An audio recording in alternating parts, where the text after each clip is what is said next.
With Marvel Spider-Man 2 releasing just over 1 week ago, I have managed to spend over 28 hours in this game and have achieved the Platinum Trophy. Insomniac didn't fail to impress yet again, releasing their 4th game for the PS5 in 3 years since its launch. Has Insomniac perfected Marvel's Spider-Man 2? Let's find out. When I played Marvel Spider-Man 2018 Remastered on my PS5, I was amazed. Running the game on Performance RT mode, where the game was running at 4K 60 FPS with ray tracing, just baffled me. Everything about the game was just perfect. But then once Insomniac had released Spider-Man 2, the graphic leap from Spider-Man to Spider-Man 2 showed exactly what the previous gen consoles hold back. The fact that we are able to run 4K resolution at 60 FPS on performance mode, or 4K at 30 FPS or 40 FPS if you have a 120Hz display on fidelity mode, both whilst running ray tracing, something other developers struggle with doing.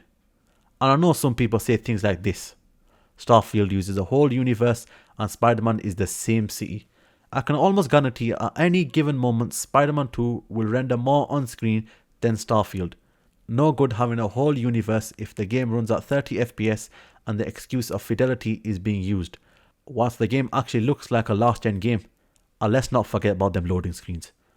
And to say I play Spider-Man 2 on fidelity mode with 120Hz enabled and VRR set to uncapped, whilst it looks like I'm getting 60 FPS. The lighting and just everything about the game visually looks stunning, and the traffic in Spider-Man 2, making this game look as alive as it'll ever be, whilst also making it look sweet. While Spider-Man 2018 had almost nailed down the gameplay mechanics in 2018, Marvel Spider-Man 2 has improved on it. Due to the speed of the PS5 SSD, web swinging has become more quicker and there are new ways to travel across the city. New techniques such as the web loop to help give us momentum to travel further. Now the web assistance is a feature which is by default set to 10.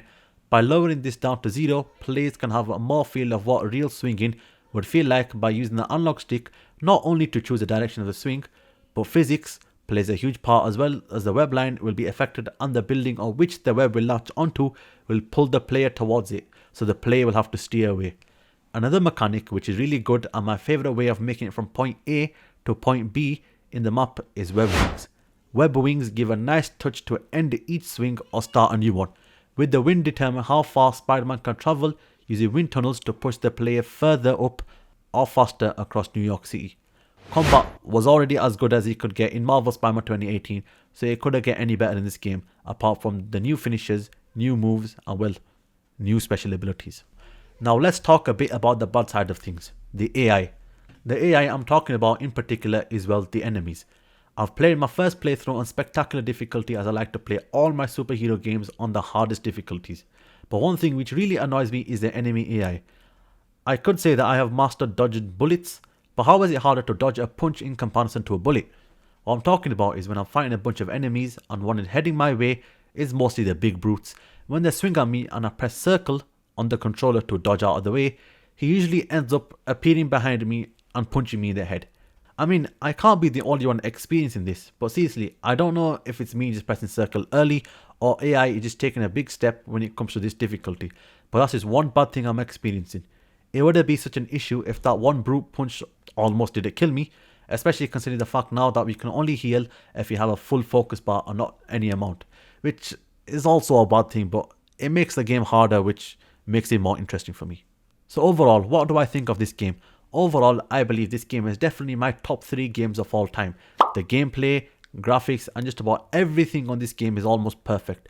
The story comes from Spider-Man 1, where Peter faces a version of the Sinister Six, to making the villains not just bigger, but also scarier and more of a challenge. And not one single review I have seen goes against the game, apart from IGN, who says this game was better than its predecessor, but managed to score this game an 8, whilst giving that game a 9. I mean, it doesn't make sense, does it? Spider-Man 2 has a very good storyline and even better than the first one, I would say.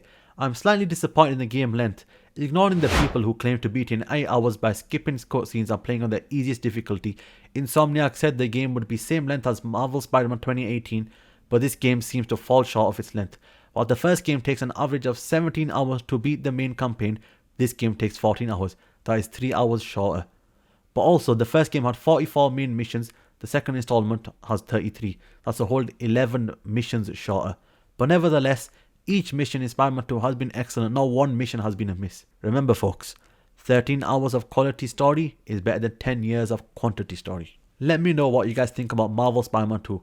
I feel we have a strong Game of the Year contender here. It could potentially be Game of the Generation, but unfortunately Starfield was the winner of that competition before it was either released or delayed for 3 years.